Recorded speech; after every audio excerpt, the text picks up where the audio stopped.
Good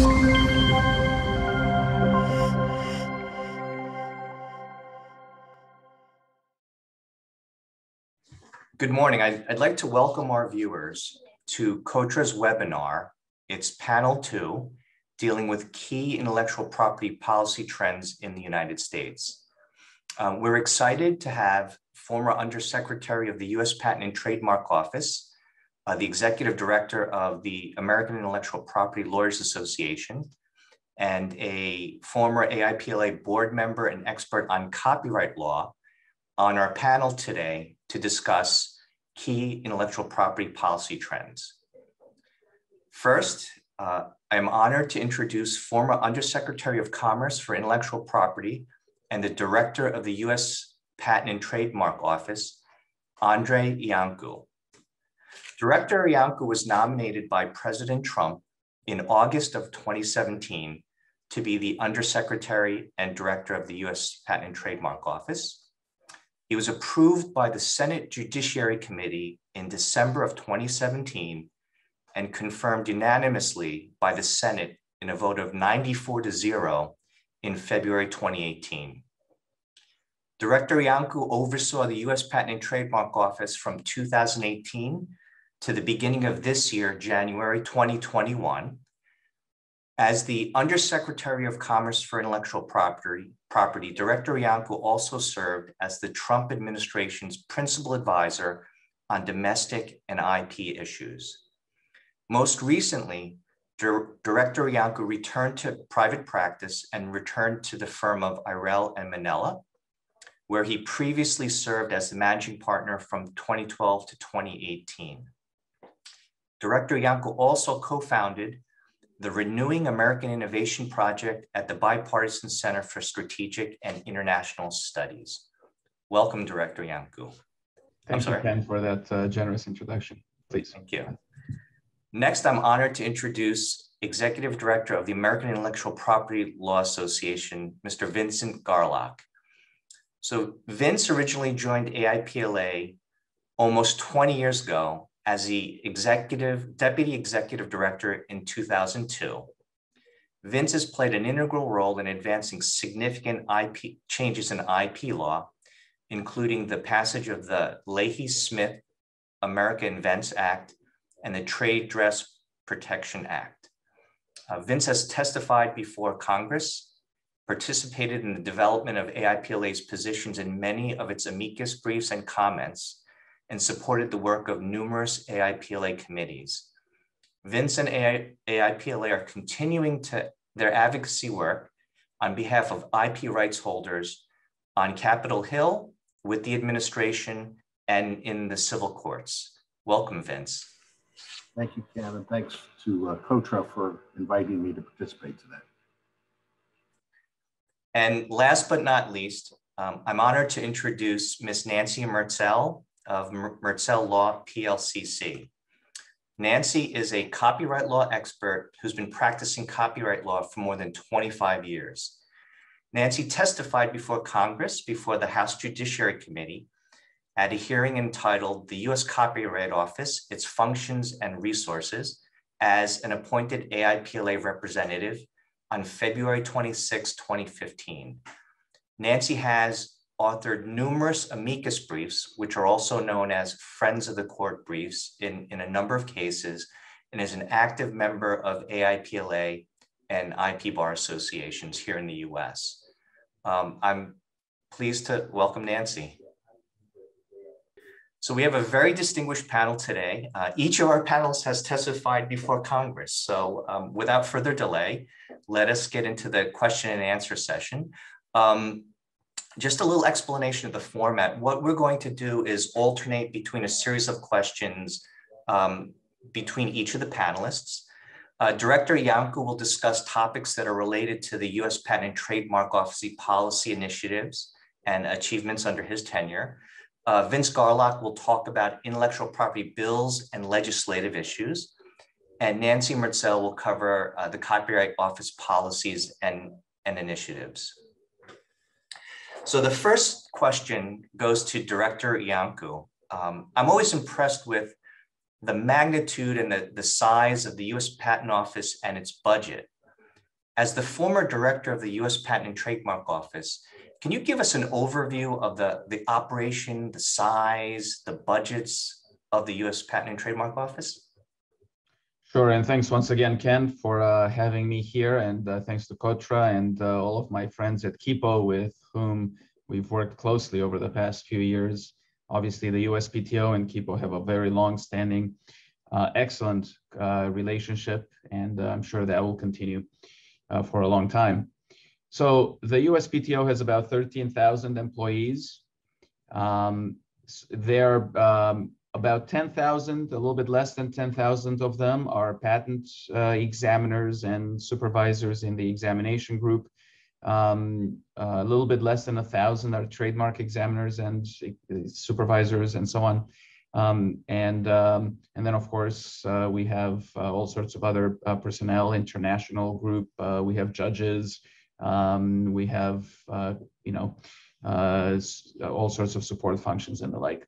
The budget is about $3.5 billion, Ken. It obviously varies year to year, but it's give or take about $3.5 billion nowadays. Importantly, it's all funded with user fees, no taxpayer dollars. It is important, I believe, to the functioning of a well-balanced IP system for the IP office to be self-funded and for its funding not to be diverted. And it's something that in the United States, we have fought for a long time, and we by and large have that now. Thank you, Director. So the next question is to Vince Garlock. So Vince, can you tell us a little bit more about the American Intellectual Property Lawyers Association and its more than 100-year history? Sure, Ken. AIPLA traces its roots back to 1897. We're quickly approaching our 125th anniversary next year. It was established primarily as an association of patent attorneys. We are a bar association.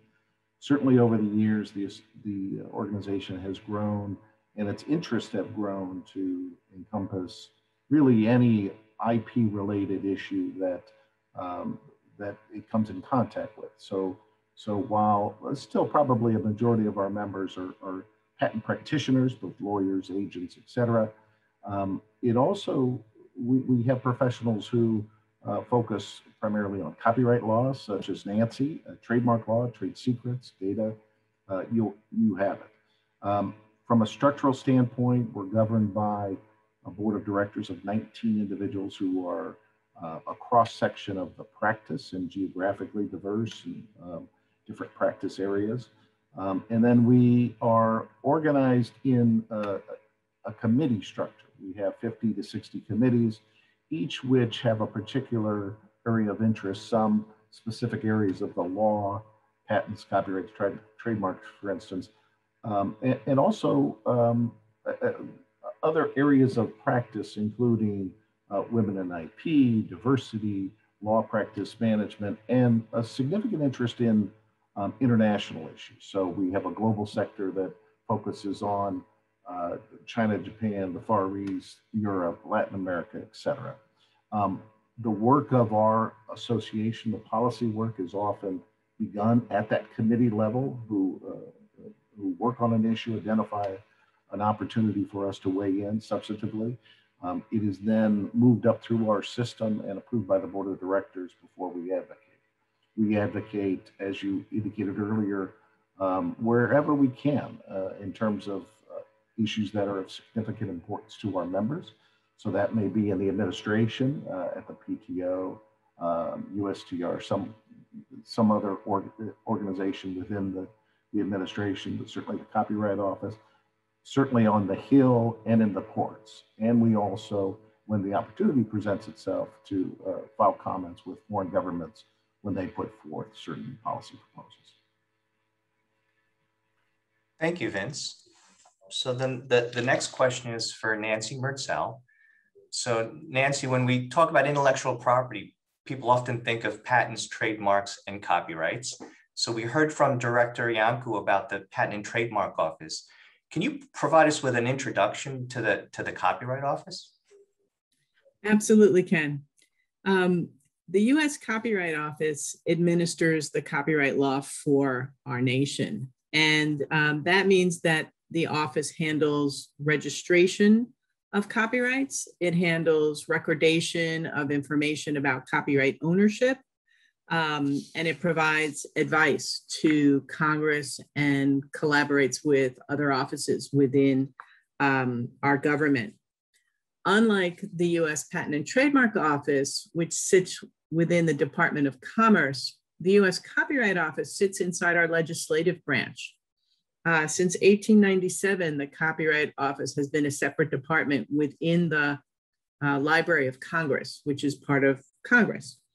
And so it's a little different than in other countries and then the Trademark and Patent Office, but the Copyright Office does advise Congress and it does cooperate with the Patent and Trademark Office on policy. It works with the Solicitor General's office on amicus briefs and positions of the government with regard to copyright law. It conducts a lot of studies. It does play a role in bringing people together to advance policy and what copyright law should be. The current Register of Copyrights is Shira Perlmutter. She spent the bulk of her career at the Patent and Trademark Office. And as I mentioned, the two offices do collaborate quite a bit. The office examines hundreds of thousands of copyright applications each year. The examination process is different from the way patents are examined, and it's much perhaps lighter would be appropriate description. The specialists will review applications for copyrightable subject matter, but it's not the same type of in-depth negotiation or examination as you have with patents. But there are frequently refusals for insufficient subject matter or other issues like formalities and things like that. And the other thing is that the office is a lot smaller than the Patent and Trademark Office, and it has around 450 employees. Great, thank you, Nancy. So the next question will be to Director Iancu. We have the chance now that you've returned to private practice to reflect a little bit more on your achievements and most memorable experiences while you served as the Undersecretary and Director of the U.S. Patent Office. Are there any things that stand out as being particularly memorable to you, such as your efforts to expand innovation and entrepreneurship, trying to diversify innovation amongst the users, expanding the Innovation Hub, as well as the National Council on Expanding American Innovation? Are there things that resonate that you'd like to share with the audience? Sure. So we did quite a few things over the past few years. You do touch on some of the issues that I am most proud of. I'll come to that in a minute.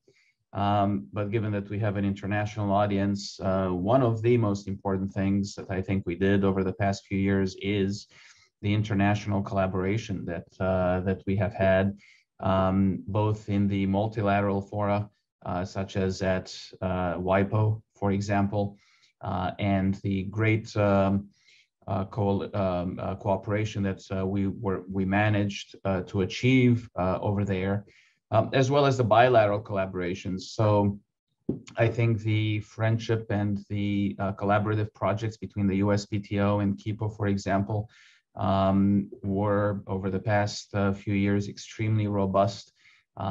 We spoke a lot between myself and the commissioner at KIPO, especially when the pandemic began about a year ago, and to discuss what each office is doing and how we are responding. So that was extremely rewarding, and I think really good for intellectual property. The one great thing about IP is that it's not really, it's not a partisan issue. It's a win-win across the board around the world. So it makes it really easy to collaborate and cooperate. And I think expanding on those collaborations really helps innovation and practitioners around the world. So if you have a robust, strong, clear intellectual property system in Korea, and you have a similarly strong, robust system in the United States, it helps companies, Korean companies doing business here in the United States, American companies doing business in Korea, and the same thing is true around the world. It's always a win-win. So that was a really, in my opinion, an important part of my role as Undersecretary. It's in a similar vein that you mentioned expanding innovation. So innovation in the United States, and it's true around the world as well, is concentrated. It's concentrated demographically and geographically in certain parts and among certain folks. There are large portions of the population that are underrepresented in the innovation and intellectual property ecosystems. So I think it's really important for the United States, but true again around the world, to expand the intellectual property ecosystem as much as possible. So we put a lot of effort into that at the USPTO, and we did create we had a whole a project called Expanding American Innovation, focused on bringing more women and either underrepresented minorities into the innovation ecosystem, folks from diverse geographic areas and the like. So we did a lot of things on that subject, Ken, and it's one of the things I'm most proud of. We created, for example, the National Council for Expanding American Innovation. It has as members, leaders of some of the most important American companies from the tech sector, from the biopharma sector, from the automotive sector, and lots of other places.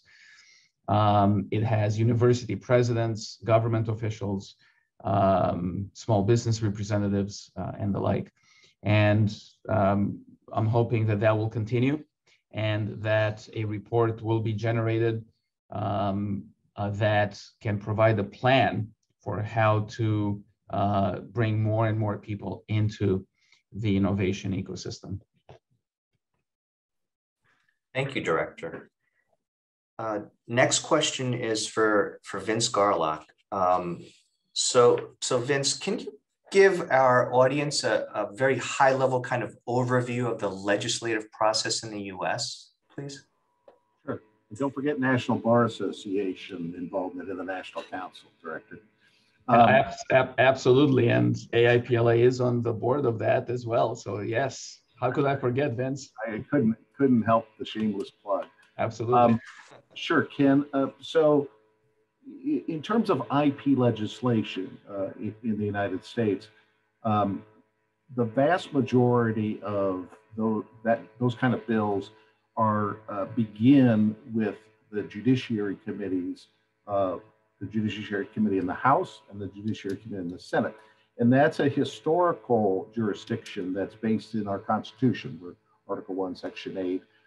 The IP clause, if you will, is a constitutional topic, and those two committees, the Judiciary Committees in both bodies, have jurisdiction over such constitutional-based issues. So the key for both is that they have an IP subcommittee. So it's the work of the committee is divided up into particular areas. And the House has long maintained an IP subcommittee. The Senate reconstituted its IP subcommittee for the first time in about a decade in the last Congress, the 116th. And it is those subcommittees that are really charged with being the primary caretakers of legislation that comes through them. Typically, that's important because the existence of a subcommittee presents the opportunity for those committees which deal with a vast number of issues to be able to focus on IP legislation.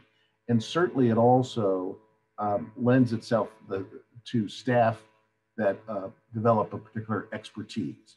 And that helps in the facilitation of good legislative policy development. To take up a topic that the director previously mentioned, one of the really great things about IP legislation is that it is bipartisan, or sometimes nonpartisan, if you will. And in a committee that sees itself dealing with any number of controversial issues, it's often been said that IP is one of the areas where they can agree, develop good relationships, and produce really good policy. Can I interject, Ken? Absolutely. Vince, I often say that the judiciary committees use intellectual property issues as a team building exercise because when they cannot agree on anything, because there are divisive issues, as you say, that come before them, IP certainly is one that they can agree on. And it's a good thing for the IP system that happens. Absolutely agree. Now, Ken, the legislation can be introduced by any member of either body.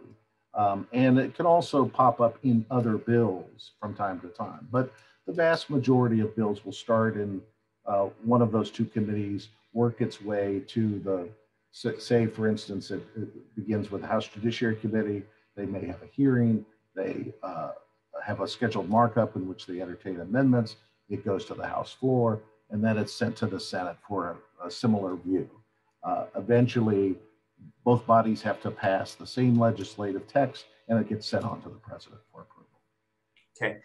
So Vince, for a particular session of Congress, if there are bills that they're proposing that they're trying to get through, if there's no action on them once Congress closes for the session and then you have the new elected officials come in, does that proposed legislation just die on the vine?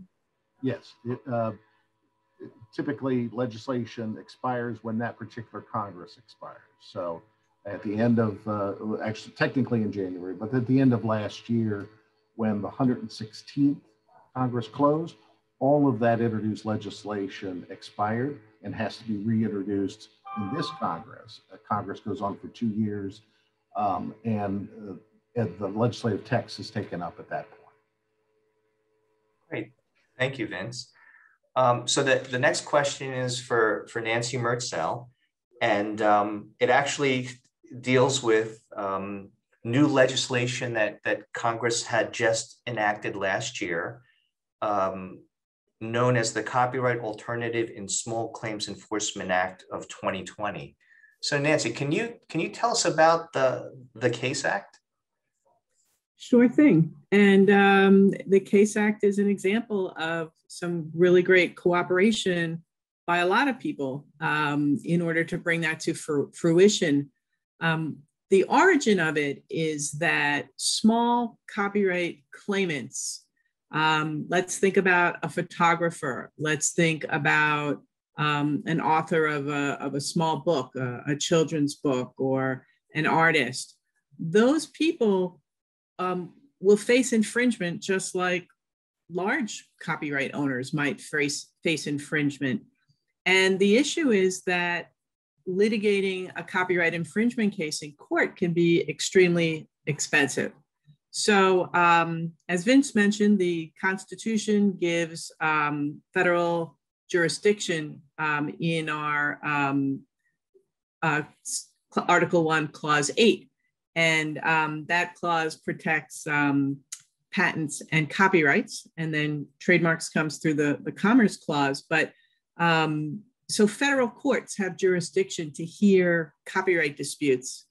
And because of the severe burden, a lot of small claimants were unable to pursue their claims.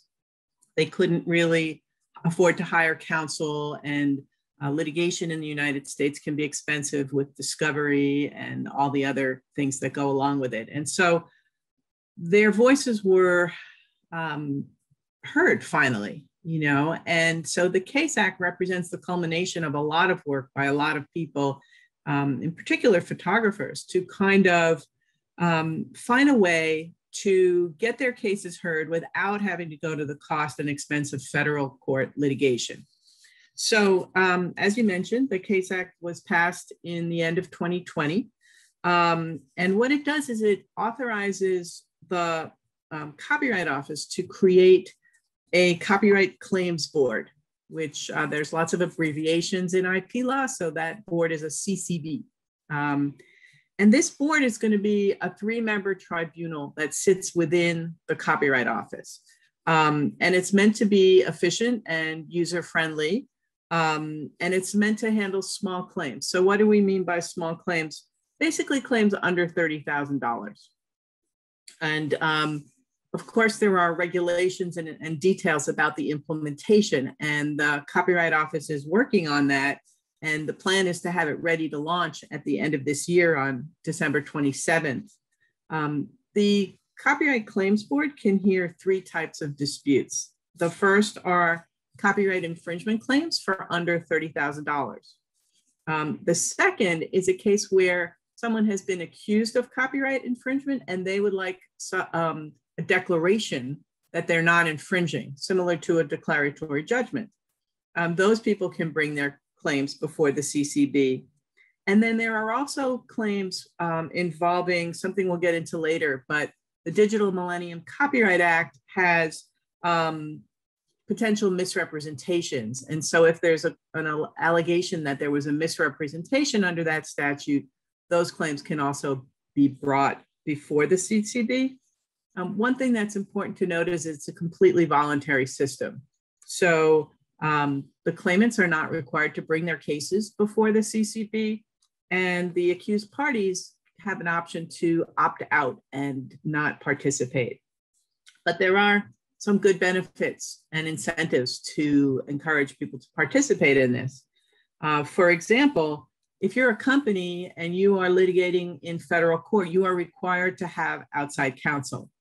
If you go before the CCB, you can represent yourself. Another benefit is that the proceedings are meant to be streamlined with limited discovery, which is often the most expensive part of litigation.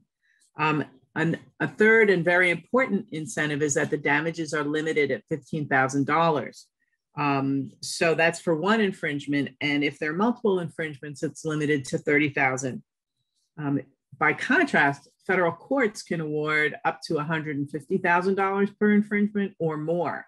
Federal courts can get into statutory damages, actual damages have no limit.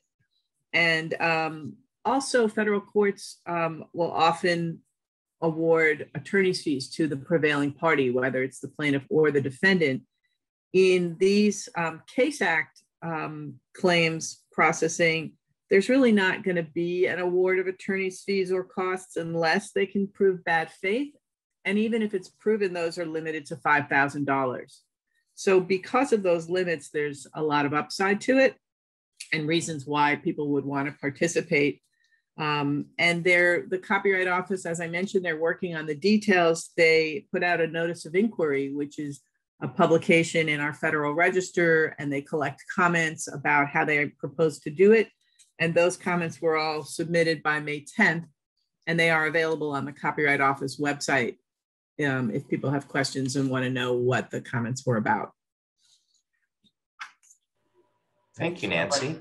And could I add something? You know, it's interesting, the genesis of that proposal really began with a study that was requested by the then chair of the House Judiciary Committee of the Copyright Office. And the report that the Copyright Office produced really in many ways became the basis for the legislation. The other point was it took several Congresses, several years for that legislation to pass. Obviously, there was a lot of process to it. And that's very typical of our legislative process. The IP issues are considered, you know, sometimes rather technical, And because there is such interest, such a diversity of interest, it often takes a lot of time to work certain issues out. And I think the CASE Act is an example of that. Thank you, Vince.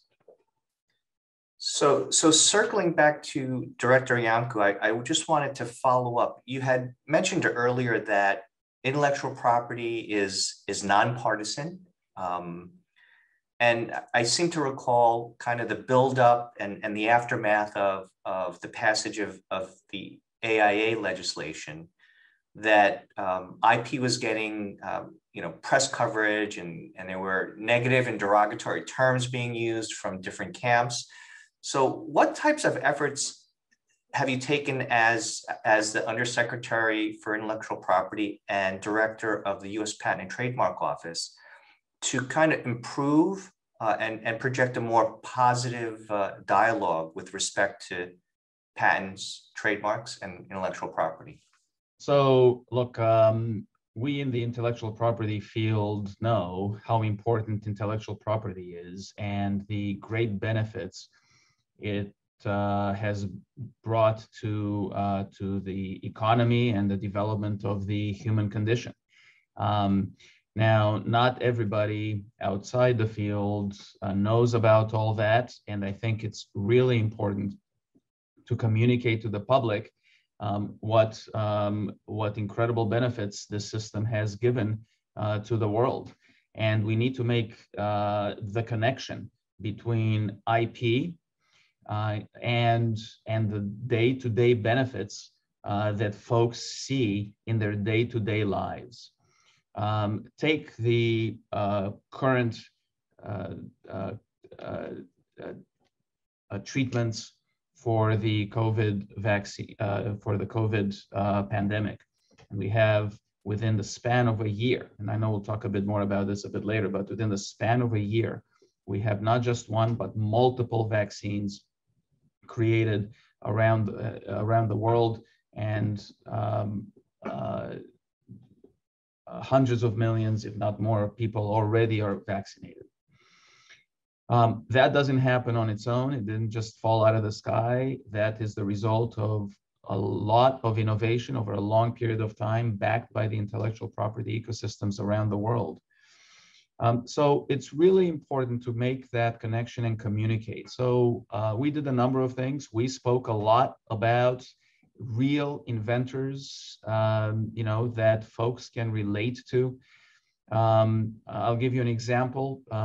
Since we have a Korean audience, when I visited Korea, I spoke about the Won Kang, who was born in Seoul, Korea, graduated from the Seoul National University, and then came to the United States to get his PhD, which he did in Ohio, and then worked at Bell Laboratories and invented the MOSFET, the metal oxide semiconductor field defect transistor, the first practical real transistor of that kind. And not everybody understands what a MOSFET is. However, you look in your cell phones right now, everyone has a cell phone nowadays, practically. There are billions of these tiny devices that enable the entire communication technology that all of us depend on right now. So people need to know about inventors like the Won Kang. By the way, he was, because of that invention of the MOSFET, he was inducted into the US National Inventors Hall of Fame in 2009. It's because inventors like that humanity has advanced in that particular field. But in every other aspect of our lives, we depend on this type of innovation that is backed by the IP system. By the way, Mr. Kang's obviously received a patent, and the main patent, he received many patents, but the main patent on this one is US patent 3,102,230, for anyone who wants to look it up. But the point is that it's important to talk about these real world inventors that have literally changed the course of human life. So we did a lot of that. In fact, we changed the website of the USPTO every month. At the very top of the website, there is a brand new story about an inventor or a group of inventors that have made a difference. So this is really important to do here domestically in the United States. It's important to do in every country because there's so much good that our system does, and folks need to know about it. Folks need to be encouraged to do more of it. Young children need to be able to know about these inventors, look up to them, see themselves in them, and say, I too can grow up to be like Mr. Kong and so many others. So making that connection, I think, is critically important. And it's an ongoing issue, but I think we have made a difference. And I think if we keep talking about these things, I think we will continue to improve the system. Well, thank you for sharing that story. That's very nice. So the next question is for Vince Garlock. So Vince, you were just talking about that legislative process, and you were talking about the CASE Act. There were a number of tries to get it through. Could you tell us about, I guess, one of the more major or larger pieces of IP legislation known as the American Invents Act that was enacted about 10 years ago? Can you tell us a little bit more about that and the background story on how difficult it was to get that passed? I assume it didn't get, well, I know the answer. I know it didn't get past the go around, and at the first go around. And I know that you and I have spent some time sitting around, the table kind of talking about it. And I'm always fascinated by the stories you're always able to tell about what type of efforts it took to get that passed. Sure, Ken, and you're absolutely right. No, it obviously did not pass in one particular Congress, and it, I think conventional wisdom would say it took 6 to 8 years, although certainly some of those provisions and proposals had been around much longer than that. They date back to certain Department of Commerce and presidential commissions in terms of say the First Amendment to File provision. So I think the interesting point is that what I think about when you're talking about the AIA and its passage is that the sort of conventional wisdom that IP was a really sort of sleepy backwater area of the law, and I think what you saw with the AIA was the arrival in terms of the level of interest that IP had certainly become recognized as such a significant part of the economy and a significant area of importance. And so there were many, many more voices as part of that legislative process than you had seen in the years prior when such legislation came through and was being considered by Congress.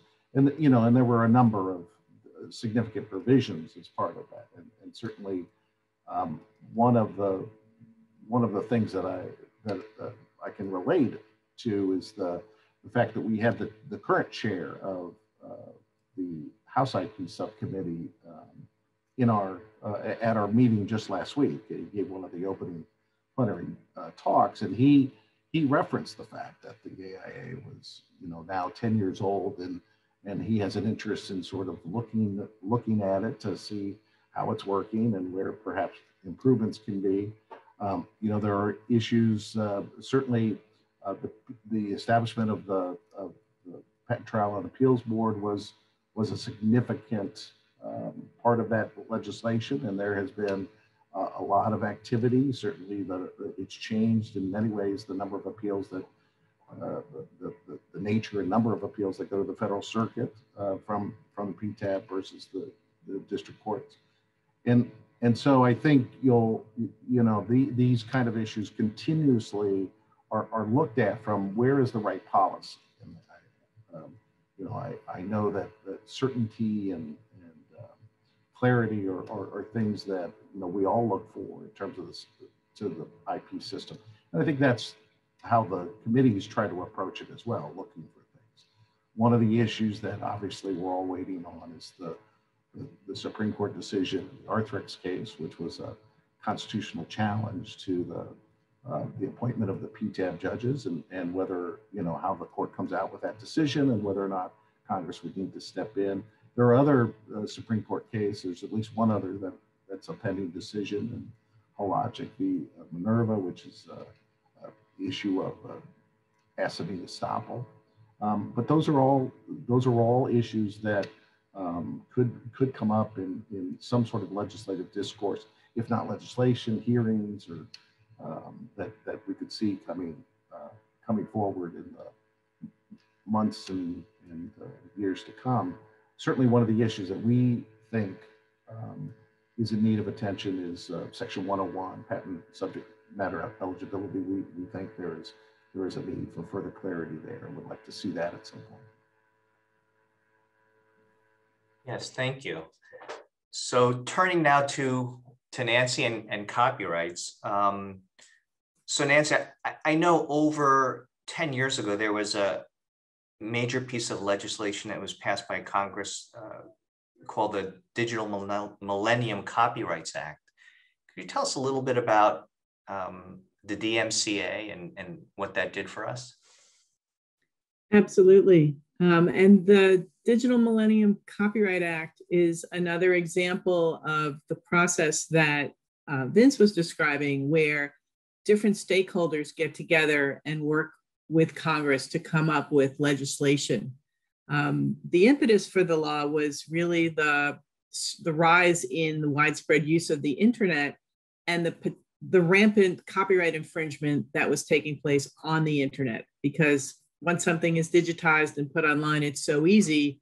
It was less of an issue back when we were dealing with bulletin boards in people's homes, and became a lot more of an issue when we had one sort of global place for things to be reproduced.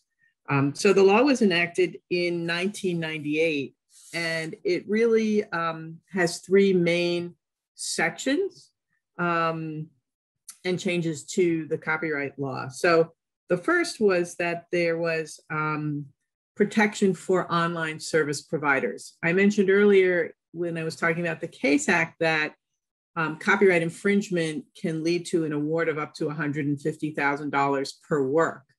Now, if there are many works involved and you're the host and your users are storing or sharing these files, the question is, well, is the host responsible? The host being what we call an online service provider, and there are different categories, but the gist of it is that the law sought to create protection for the online service provider from the infringement that was being done by its users. And we call that a safe harbor.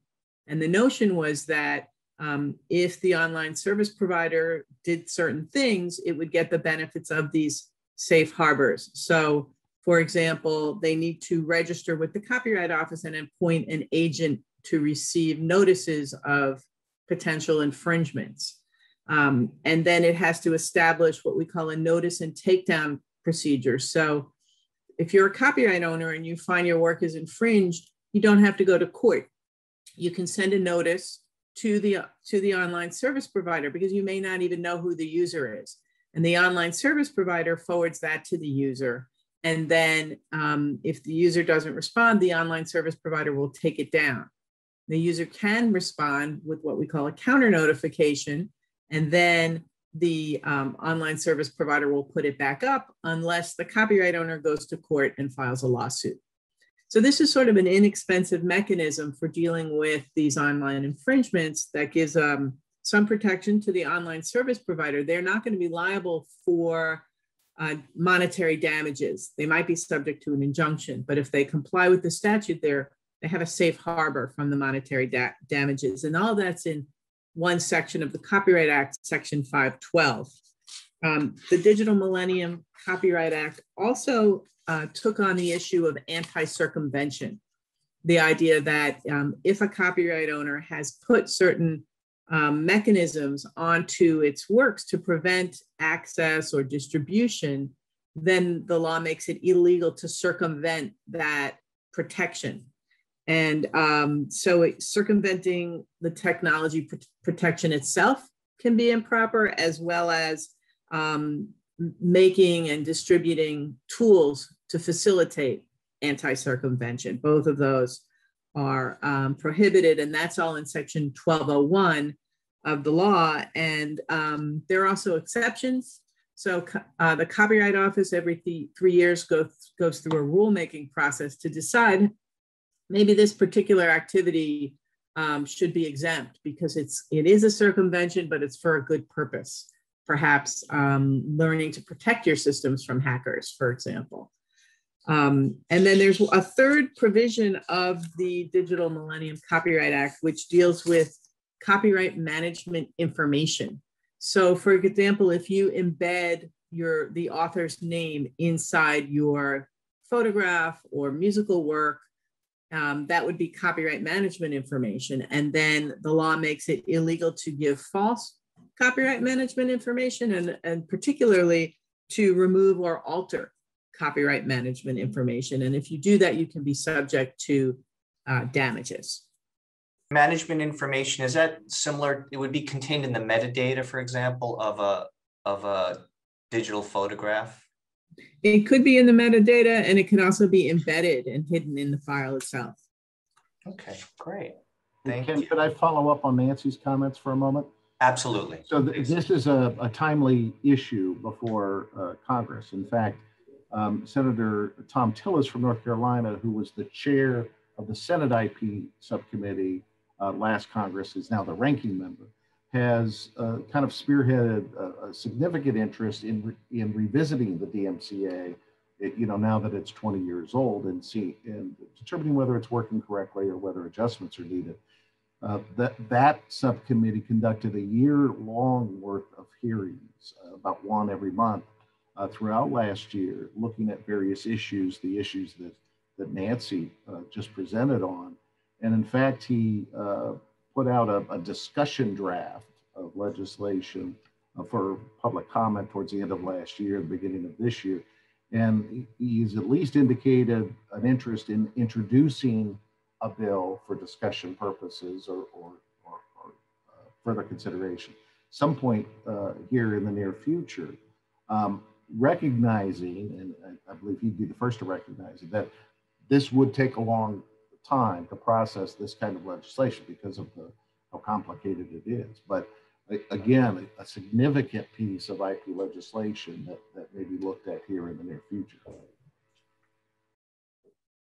Great, thank you, Vince. So the next question is for Director Iancu. Vince had alluded to earlier about a potential legislative fix to the question of patent subject matter eligibility.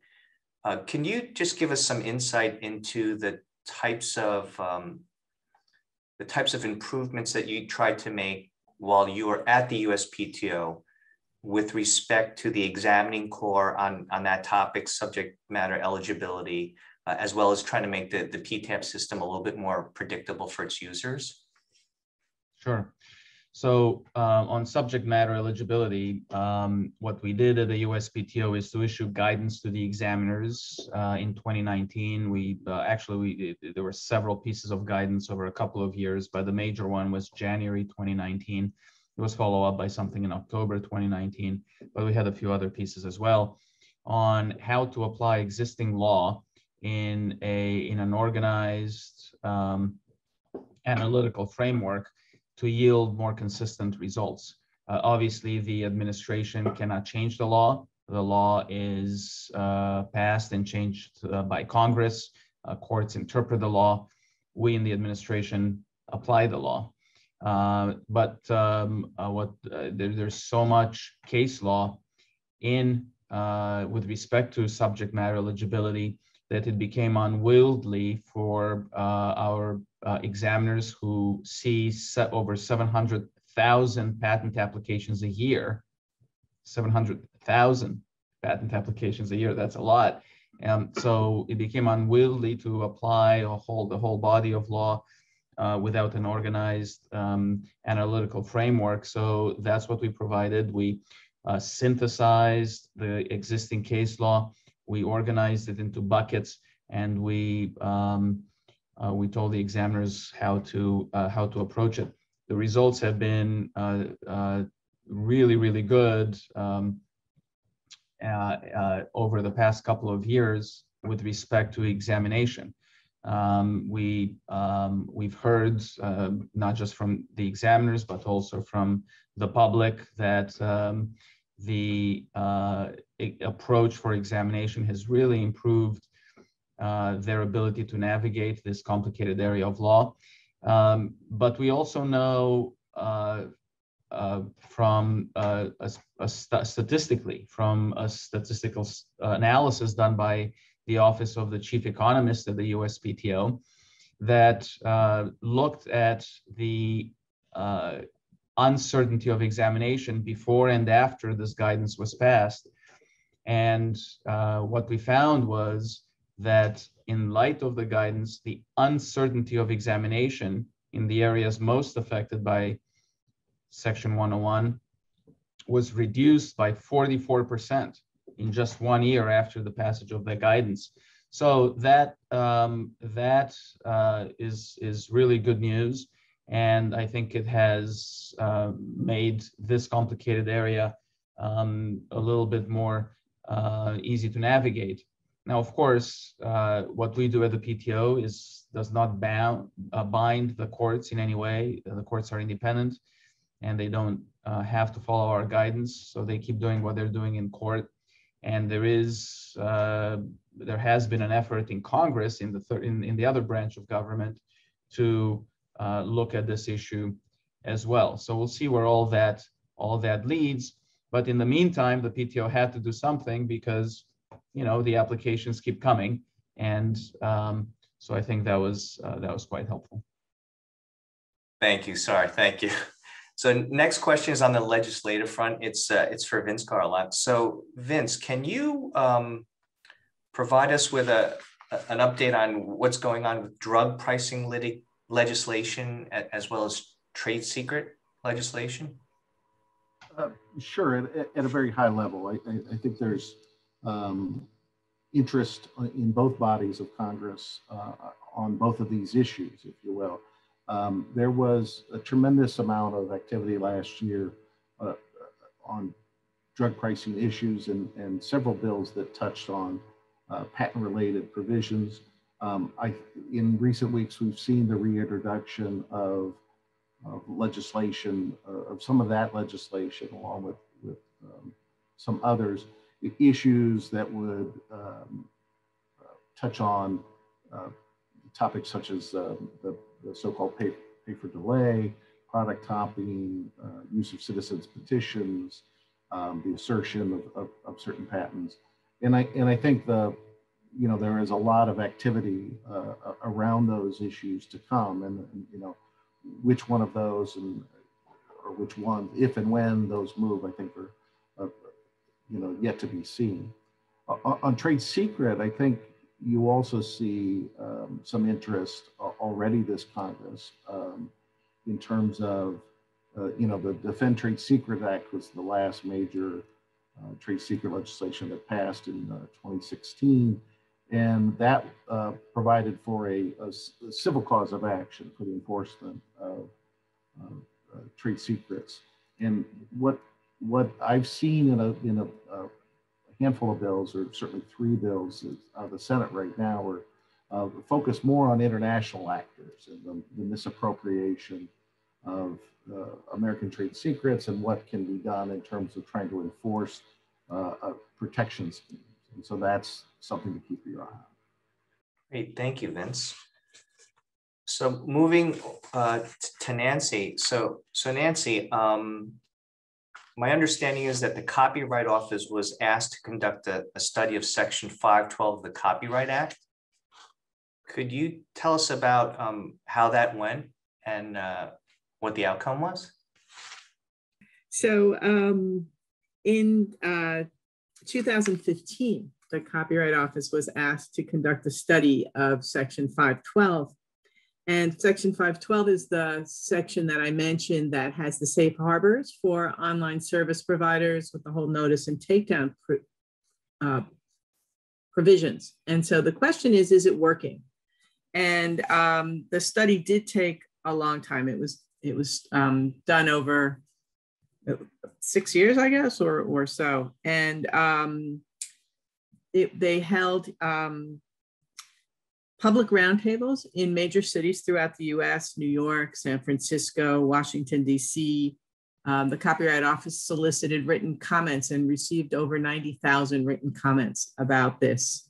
So you can see it's an issue of importance to many people. And so the office put out a final report on Section 512 just recently, May 21st of last year. So that report basically reached the conclusion that Section 512 is unbalanced. The online service providers, by and large, were happy with the way it was working because they were enjoying the benefits of the safe harbors, and their businesses have grown and been successful with this. But the copyright owners were concerned that Section 512 is not really working well for them. And they expressed a lot of frustration. And one of the issues that I know I've dealt with for clients and other colleagues have really experienced frustration about is the notion that if I send a takedown notice and I eliminate, that particular song on that particular online service provider and it's gone today, the same song might show up tomorrow and the next day and the next day. And so you have this ongoing need to keep on sending out takedown notices. And so there's software to help people find these things. There are businesses that help you find them. We call it whack-a-mole because it's like you have to whack the mole in the hole and the mole pops up in the next hole. And so you're constantly engaged in trying to take them down. And it's expensive and time-consuming and frustrating. Some of that has been made easier through embedding information and finding the identical file through hashtags and all sorts of techniques. But if one thing is different, it's no longer identical, and then you have to take it down again. And so after all that input, the final report from the Copyright Office really did make specific recommendations similar to the small claims study. It made recommendations, although it didn't come up with proposed legislation, which you had in small claims. And so some of the areas that the Copyright Office thinks change is needed, for example, the activities by the online service provider or the user that are eligible for the safe harbor protection. One of the issues I mentioned is that the online service provider has to adopt a policy for handling and receiving the notices in the takedown. So they also have to have a policy for terminating repeat offenders. So if one person under their name is constantly infringing and constantly getting takedown notices, the online service provider has to terminate that person. And they have to have a policy for doing it. They don't necessarily say what the policy has to be, but you're supposed to have a policy. So one issue is that a lot of these policies are unwritten. And so it becomes very ambiguous. What are the terms of an unwritten policy? When are you going to terminate this person? Is it 5 infringements, 10 infringements, 100 infringements, et cetera? So the study recommends that those policies be written. There's been a huge issue and a ton of litigation about whether the online service provider knows or should have known about the infringement, whether they encouraged it, whether they participated in it. If you look at one question is what we call red flag knowledge. So the notion is that there's so much infringement or the service was built for the purposes of facilitating infringement. Should those people be entitled to the protections of the statute, or are they really crossing the line and making the infringement happen so that they should be not eligible for those protections? And what if you sort of turn a blind eye to rampant infringement and you're willfully blind? Should you still be able to get those benefits of protections? And so there's a list of other recommendations. The report is quite lengthy, and it goes into detail. And as Vince mentioned, Tom Tillis from Congress is interested in where this is going, and we may see some changes to that, but it does take time. Great. Thank you, Nancy. The next question is for Vince Garlock. So Vince, can you give us an update on counterfeiting legislation and any, I believe there's some legislation regarding the Trademark Modernization Act of 2020. Sure, Ken. Two separate buckets, if you will. So on the counterfeiting side, there is an interest, again, going back to the chair, Mr. Johnson had mentioned this in a speech last week, certainly looking at the correct structure of online marketplace and seeing whether IP rights are being respected and protected appropriately. There was a bill introduced last year, the Shop Safe Act, which drew some attention and is thought that some version of that may be reintroduced or perhaps even a hearing at some point in the coming months. There's some other bills that the Informed Consumers Act is another example that would require some verification of third-party sellers, et cetera. So there are different approaches that various members have thought about and put forward.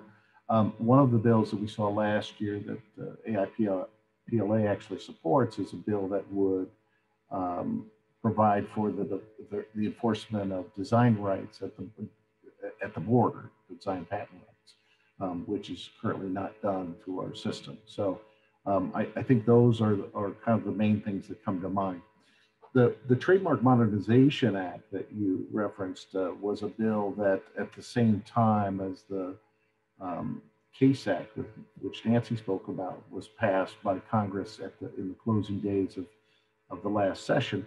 And this would provide two new ex parte proceedings to cancel registered trademarks, mostly because of non-use that never met the requirement of being used in commerce. This was designed, I mean, there's more to the bill than that. It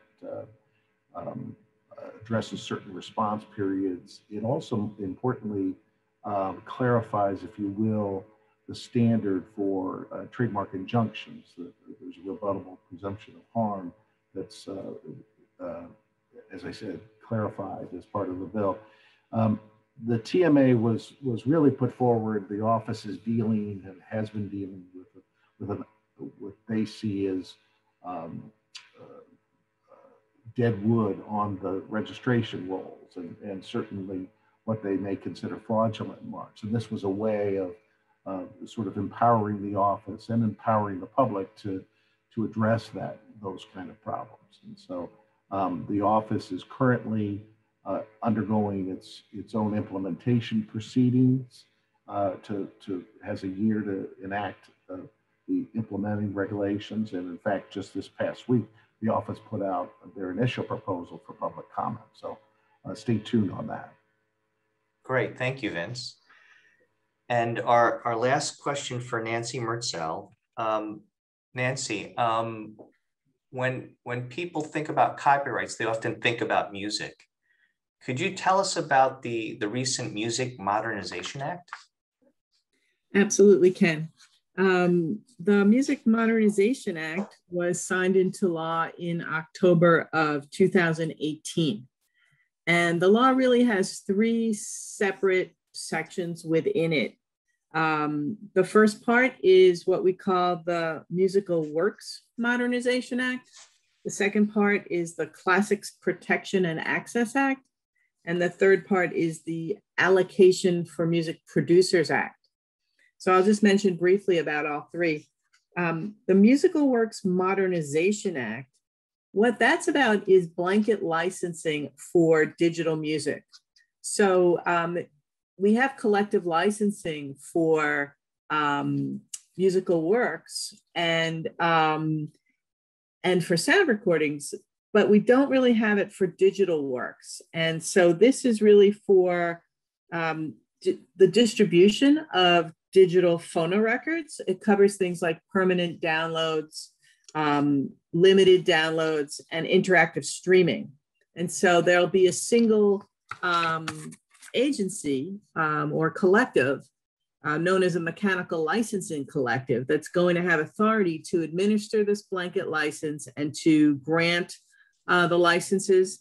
There's also going to be a coordinator for the licensees, and that person will get to send a designated representative to be a non-voting member on that mechanical licensing collective.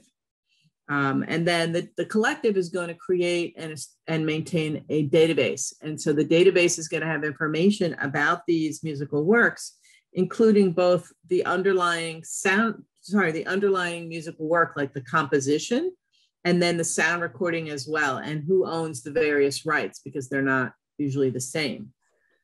So that database will be very helpful for finding people if you want information about that. But then, of course, you'll be able to go directly to this mechanical licensing collective, which is really important when you have high transaction costs for licensing individual downloads one by one. The second part is the Classics Protection Act, and that's about sound recordings. So sound recordings were not historically protected under US copyright law. And then there was protection for sound recordings created after 1972. And so this is extending that to the pre-1972 sound recordings so that they are also included in our federal system and can be, you can get remedies for infringement of pre-1972 recordings. And then the third part is what we call the Allocation for Music Producers Act. And so what that's about is that if you're a music producer or a mixer or a sound engineer and you have and you're entitled to royalties, which they are not always are entitled to royalties, but say they are. There's been a practice, an informal practice, where the collecting societies would be notified that those people are entitled to a royalty, and this formalizes it. It puts it codifies that informal practice and gives statutory authority for paying a percentage of those royalties to those recipients under a letter of direction.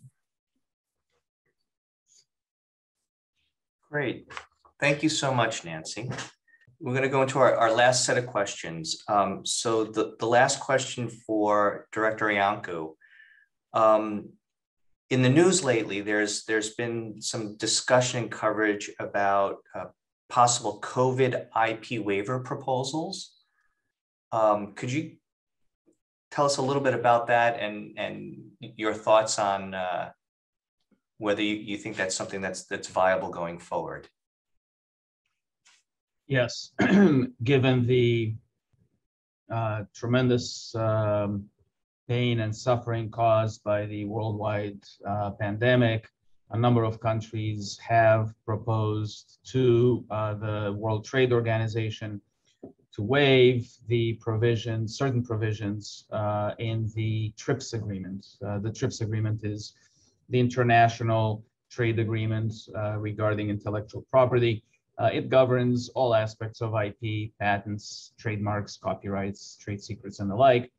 And the proposal is to waive most of those, to waive the requirements of patents, copyrights, industrial designs, as well as trade secrets. So that's the proposal. It's being debated right now, and we'll see what happens with it. At this stage, it's not clear whether it will proceed, especially because the WTO usually works by consensus. As a general principle, I don't believe that the waiver proposal would achieve its intended purpose.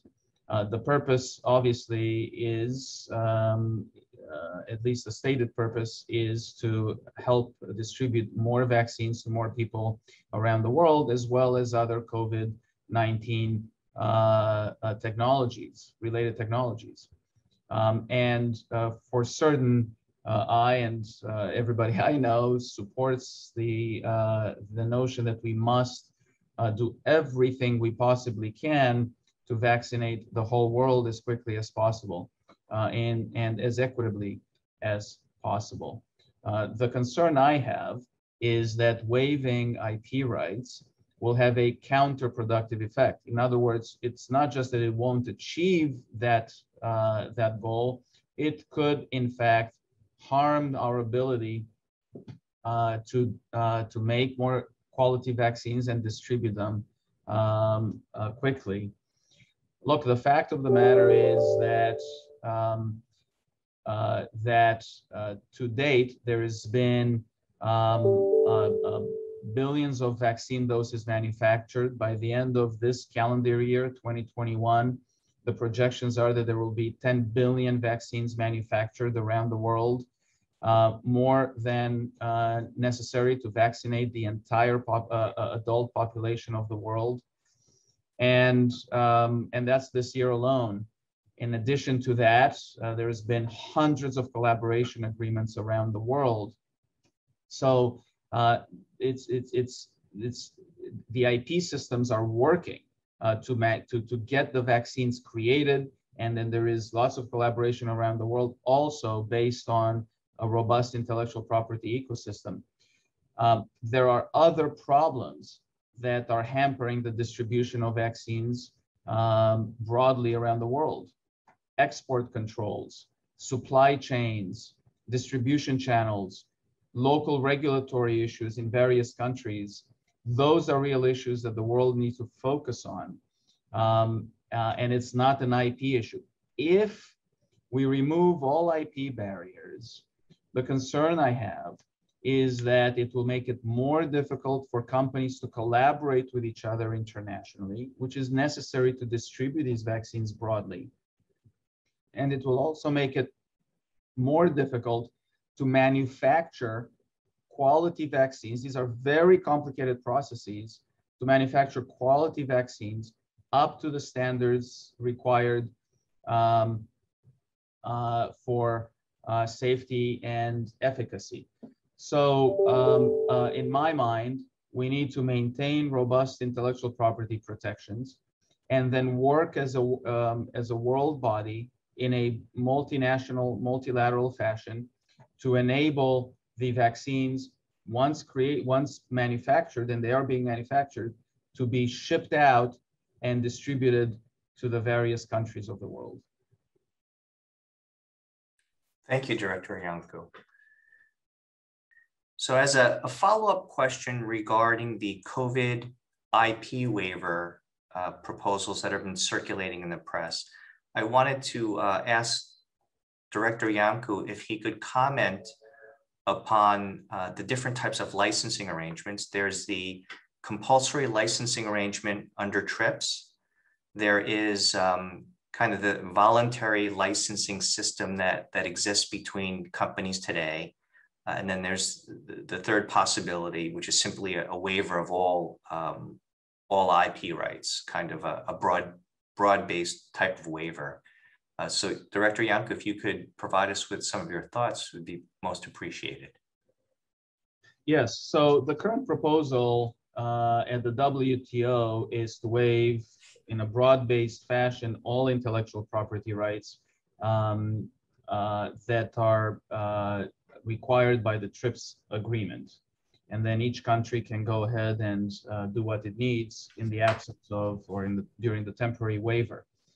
Now, they're already, but even without such a waiver, already built into the TRIPS agreement is the concept of compulsory licenses. So that is already, without any waiver, countries can go ahead and issue a compulsory license to various intellectual property rights if various criteria are met and the appropriate disclosures are made.